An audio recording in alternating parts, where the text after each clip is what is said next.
नमस्कार दोस्तों।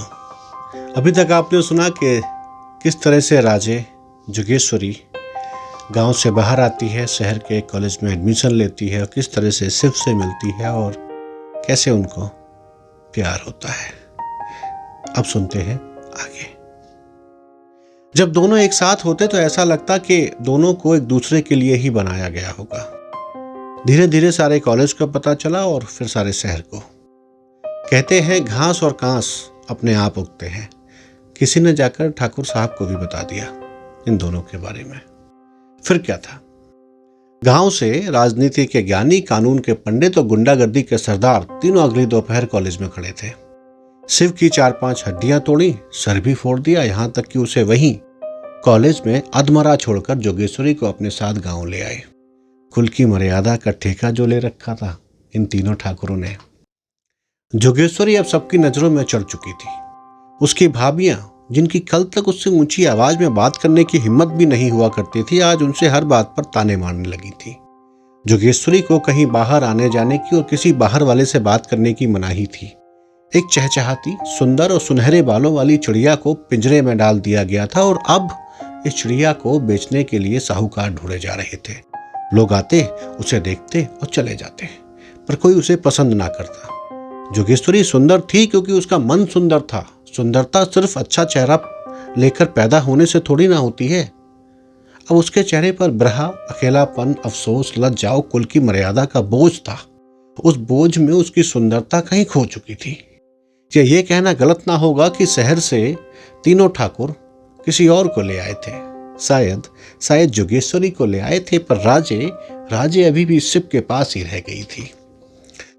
जोगेश्वरी रोज शिव के लिए आंखों में भरे सैलाबों को मिट्टी में मिलाती। कभी तो मन करता कि पिंजरा तोड़कर उड़ जावे, पर कुल की मर्यादा, बाप की इज्जत, भाइयों का प्यार पैरों में बेड़ियां डाल देता। फिर धीरे धीरे कुछ महीने गुजर गए। जोगेश्वरी भी एक कमरे में रहना सीख गई, पर शिव से अभी तक अलग ना हो पाई थी। रह रहकर उसका चेहरा याद आता और फिर रोने लगती।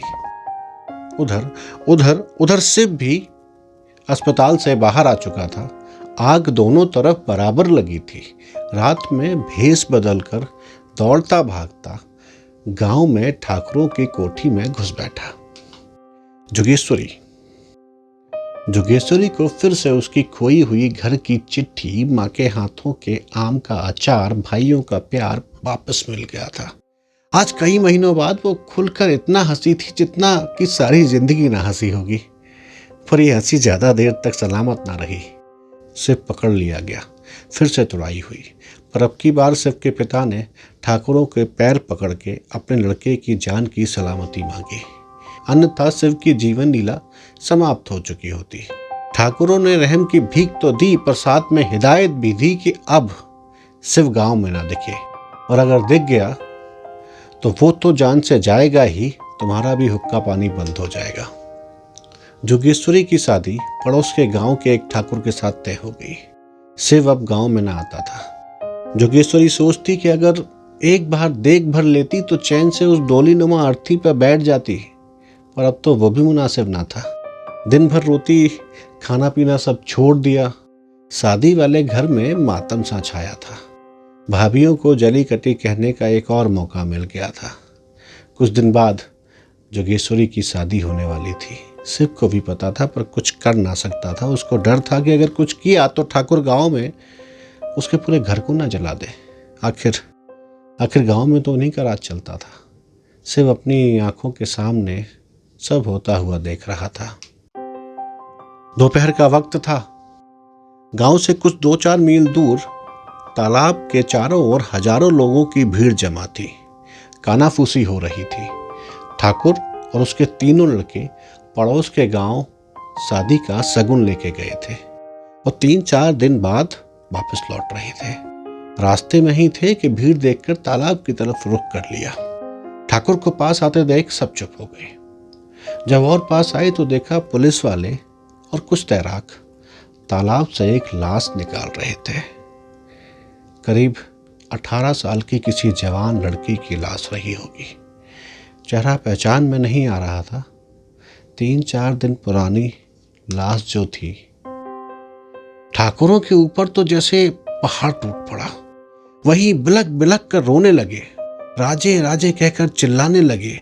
छोटा भाई बोलता कि देखना राजे, तेरा शगुन लेके आ रहे हैं हम, कुछ दिनों बाद तू दुल्हन बनेगी। ये कहकर शादी का जोड़ा हाथ में लेकर रोने लगा तो बड़े भाई ने उस जोड़े को उसी तालाब में फेंक दिया जिसमें से लाश निकली थी। बाप की जुबान पे तो ताला पड़ गया था, कुछ आवाज ना निकलती थी। जिस कुल की मर्यादा की सबको परवाह थी, वो आज तालाब के पानी में मिलकर खत्म हो चुकी थी। लोगों की फिर से बंद जुबानें फूटने लगी। कोई कहता कि शंभू के लड़के शिव से शादी करा देता तो बेटी तो बची रहती, तो कोई कहता खुद इन्हीं लोगों ने मार डाला होगा। दया धर्म क्या होता है इन ठाकुरों को क्या पता। कोई बोलता अब इन ठाकुरों के यहाँ पानी पीना भी पाप होगा, हत्यारे जो हो गए हैं। तो कोई कहता कि फूल सी बच्ची को इन ठाकुरों ने निकल लिया। जितने मुंह उतनी बातें। चारों बाप बेटे शाम तक उसी तालाब के किनारे पर बैठे रहे। घर की औरतों को इस बारे में कोई खबर न थी। पुलिस वाले लाश का पंचनामा करके अपने साथ ले गए। शाम को रोते बिलखते चारों बाप बेटे कोठी पहुंचे। सब कुछ उजड़ चुका था उनका। बड़े ठाकुर जोगेश्वरी के कमरे में गए जहां उसे कैदियों की भांति कैद करके रखा था। दरवाजा खोला, देखा तो सामने खिड़की की ओर देखती हुई जोगेश्वरी खड़ी थी। उसकी आंखों से निरंतर आंसू बह रहे थे, पता नहीं कब से बिलख रही थी।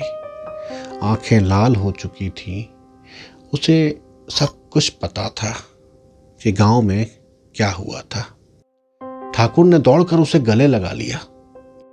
आज कितने दिनों बाद जोगेश्वरी को अपने पिता का सीना मिला था आंसू बहाने को।